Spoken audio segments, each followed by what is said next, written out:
Monsieur le Président, bonjour. Bonjour. Vous avez souhaité renforcer les liens entre l'Assemblée des départements de France et l'OTRE. Qu'attendez-vous de cette collaboration? Le département de France et le TRE ont naturellement vocation à travailler ensemble. Les entreprises que vous fédérez sont des partenaires essentiels pour les départements dans l'exercice d'une mission qui est importante pour nous, c'est le transport des personnes à mobilité réduite et des handicapés. Et c'est un travail qui doit se faire en proximité, c'est même, j'allais dire, un travail de dentelle.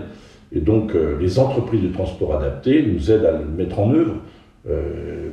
C'est compliqué à mettre en œuvre d'ailleurs, parce que nous n'avons plus la compétence transport depuis les lois NOTRe et MAPTAM, en particulier les transports scolaires. Mais le transport adapté, il implique vraiment cette proximité, et les départements comme les entreprises de transport sont en mesure de l'assurer.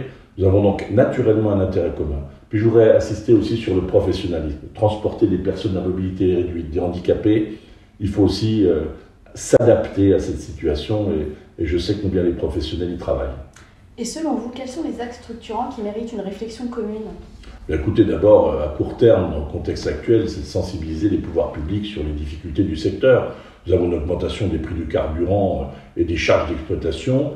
Malheureusement, les entreprises de transport adapté ne rentrent pas dans les critères du plan de résilience annoncé par le gouvernement en mars.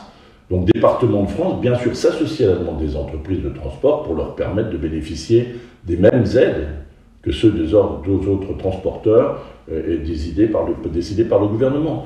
Donc, à moyen terme, nous devons aussi mieux valoriser le travail que nous faisons au service de la population, et notamment des plus fragiles.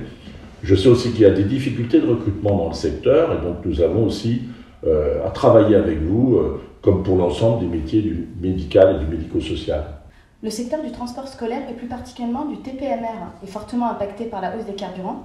En tant que président de l'ADF, quelles mesures de soutien envisagez-vous de préconiser à vos membres?